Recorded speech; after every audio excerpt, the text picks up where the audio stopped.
it's your prophet here. Hopefully you are okay. The Lord has blessed you. Right. You know, whenever we meet, we're gonna be talking about izinto that touches the world, that touches the universe. I, as a prophet, it's my duty to make sure that I do a collaboration with you. Speak about things that touches the universe, because I am the prophet. God sent me to you in order to open your eyes, in order to open your mind.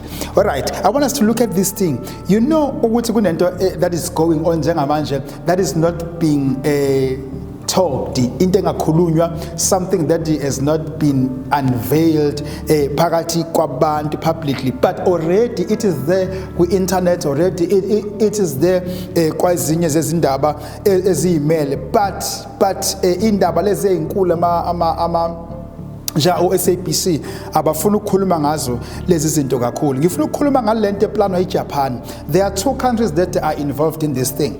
iJapan kanye ne-USA. iJapan and ne-USA, they are planning something very big. Something that is going to change our life. Something that is going to change even what we know about God, what we think about God, what we have been studying and learning about God. iJapan iplana ukukhanda into enkulu ebizwa ngokuthiwa i-lunar ring. Yini i-lunar ring? I-lunar ring yinto ezoba njengeringi kwi-moon. This thing will be like a ring. Uyayibona iring yakho yasemnweni? This is the moon. This is the moon. Then this thing will go around the moon like this. It will rotate around the moon. Okay, what is their plan? They are planning ukuthi, you know, ukuthi moon njengobila kunelanga somewhere here. There is the sun here. Right? So njengoba kunelanga, the sun here, there is earth somewhere here. There is earth here.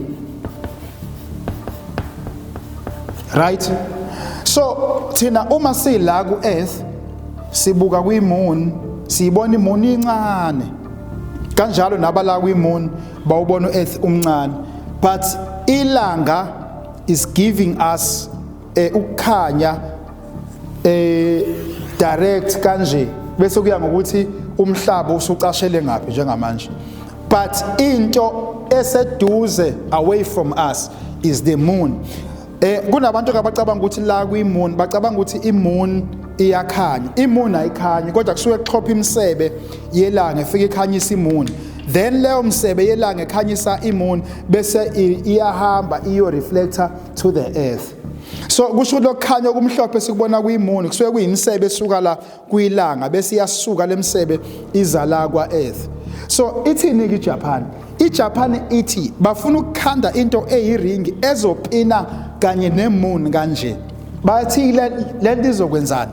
Kuthiwa lento izothumela ama light waves to the earth. Lama light wave ezobe ithumela to the earth, but benzela ukuthi izinto ezifana nama-solar siyabona ama-charging solars, lezi ndawo ezisebenza ngama-solar zikwazi ukucharge ngisho ebusuku. So ngamanye amazwi kunama-megawatts azophuma la kwi-lunar ring, because ngenkathi i-sun ithumela lama watts, ama-ultraviolet, lemsebe le yelanga enogesi ithumela la, then le lunar ring le ezobe imuva la kwi-moon izobe sithumela lemsebe direct to the earth, ukuze noma sekusebusuku la kungo-9 ebusuku kodwa uthola ukuthi kunento exhophayo kwi-moon ethumela ama-waves lapha. So ngamanye amazwi ama-solar azobe charge ngisho ebusuku. So shuthi ngamanye amazwi ubusuku ngesisaba nakho manje, because la ma-solar azobe elapha kwi-moon azobe sinikeza ukukhanya emhlabeni. Asizweke ukuthi i-US yona ithini. La bantu bobabili iJapan ne-US, they are planning this thing at the same time. nangekhathi ezilandela. iUS yona ithini? iUS ithi yona hayi mina Japan ngiyakuzwa wena ukuthi ufuna ukuyokhanda ilunar ring. Mina ngifuna ukuyokhanda idolobha manje kuyimoni a city here. iUS iplana ukuzokhanda idolobha la. That is why bebethumele uArtemis 2. I think it was March or it was February. So bebeyobuka laphana, bebeyobuka eduzana ukuthi yini into okufanele bayilindele, yini into okufanele bayenze. So leli dolobha ke elizokhandwa eUS la kuthiwa le project izoqala ilindele ukuthi iqale ufuna beqale ngo-2028 beqale bethumele imkhumbi yomoya ezonyukela phezulu ngo-2028, whereas iJapan yona ithi izoqala ngo-2032 ukuqala ukuthumela imkhumbi nayo ezokhanda le lunar ring. Angazi ukuthi uNkulunkulu uthini ngalento. I don't know what God is saying because this is not according to God's plan. Ukuthi kungabe kusaba right. Okay, so sikhuluma ke ngendaba yeJapan neUSA ukuthi iJapan ifuna ukwenza ilunar ring ukuze kungabi bikho manje ukuba sebusuku la kuhlale njalo kukhanya, because le lunar ring yabo izo rounda la kuyimoon njalo ihlale ihamba kuyimoon, ithathe ukukhanya okusuka la elangeni ikutraphe ikuthathe ikusende to the earth. Makufanele kube sebusuku kube khona imsebe yelanga ezophuma la kwilunar ring ezokhandwa eJapan iye laphana kwa earth. Okay, let us read the Bible and see ukuthi uNkulunkulu uthini. In the book of Genesis chapter 1 from verse number 14. Genesis chapter 1 verse number 14. Then God said, let there be light in the sky. This light will separate the day from the night. They will be used for signs to show when special meetings begin and show the days and the years. They will be in the sky to shine light on earth. And it happened. Okay, right. Verses number 16. So God made the two large lights. Those two large lights is the sun and the moon, right?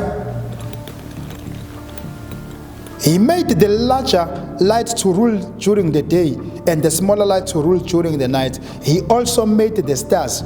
Okay, so uNkulunkulu wenza ukuthi the sun to rule the day and the moon to rule the night. And kwase kuba nama stars because there are small stars here. Okay, look at this. So it means now the moon will no longer rule the night. So there will also be a day. Kuzohlala kuusuku, kuzohlala kuyiday njalo, kuyi-daylight, because lokhu kukhanya okuphuma la sokuzoba khona ngisho nasesikhathini sasebusuku kungabe kusababikho ubumnyama on earth. Okay, so this is against God's word. This is against God's will. So it means manje sasifika esikhathini la khona uNkulunkulu ekhuluma ngaso mayethi gcineni kuyokwanda ububi kwande nolwazi. So the more technology khula kuma Japanese, the more technology khula kuma Americans, is the more we are getting closer to the rapture, is the more we are getting closer to the end of the world. Because njengoba kube phambuka emthethweni kaNkulunkulu kuya kancane kuya ngokuphela, things are getting over, the end is coming closer and closer and closer and closer. Because uma beke bawina ukukhanda le lunar ring le okwazi ukuthi i-rapture iseduze, because iBhayibheli lithi uJesu sofike ame la emafini bese uMichael ema naye la emafini bese shaya icilongo, then the spirit will gather all the saints bese kwenzeka lento kuthiwa i-rapture bebheke phezulu. So ngenkathi bebheka phezulu kuzokwenzakalani la, because iBhayibheli lithi uJesu uzofika njengesela. Uma uJesu ezodescenda njengesela eze kwa earth, it means kufanele afike ebusuku ngoba amasela ahamba ebusuku, but into inkinga kuzobe kungasekho ubusuku because of the lunar ring ekhandwa yini eJapan. So le lunar ring le izoba against i-rapture because uJesu kufanele afike ebusuku kungazelele muntu. So the process yokuvimba i-rapture iyahlelwa, the process ye-antichrist iyahlelwa. Because okwazi ukuthi antichrist uzothi ayingabikho irapture angabikho ukuhlwithwa bonke ubuhlungu obusemhlabeni makuziwe even nangama Christians. May God bless you in the name of God the Father, Christ and God the Holy Spirit. Shalom.